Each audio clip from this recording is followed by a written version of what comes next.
প্রণাম গুরুদেব, জয় মহাকাল। গুরুদেব, 2026 সালে আপনি বাংলাদেশের রাজনৈতিক পরিস্থিতিটা আসলে কি দেখতে পাচ্ছেন? মানে 2026 সালের সময়টাতে বাংলাদেশ আসলে কিরকম অবস্থানে থাকবে গুরুদেব রাজনৈতিক ক্ষেত্রে? এই বিষয়টা একটু বলবেন প্লিজ। 2026 সালে যে বাংলাদেশের যে রাজনীতিটা একটা বড় সড়ো কিন্তু পরিবর্তন ঘটবে, এবং এর আগেও যেটা ঘটেছে অনেক বড় মর্মান্তিক রাজনীতি ঘটনা ঘটেছে, এর আমিও ভবিষ্যৎবাণী করেছিলাম। এবারেও 2026 সালে বাংলাদেশে যেটা আসতে যাচ্ছে সেটা কিন্তু বাংলাদেশের জন্য খুব একটা হেল্পফুল হবে না, বিশেষ করে হিন্দুদের জন্য।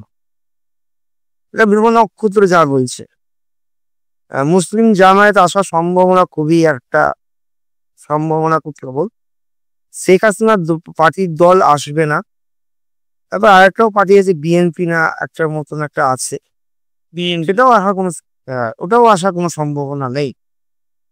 তো গ্রহ নক্ষত্র শনির দৃষ্টিকোণ থেকে দেখা যায় রাজনীতিতে একটা বড় রদল ঘটবে। আদৌ ভোট হবে কিনা সম্ভাবনা নেই, আর যদি ভোট হওয়ার সম্ভাবনা ইন্ডিকেট করলেও ভোট সাধারণ লোকের দেওয়া খুব মুশকিল হয়ে যাবে হিন্দুদের পক্ষে।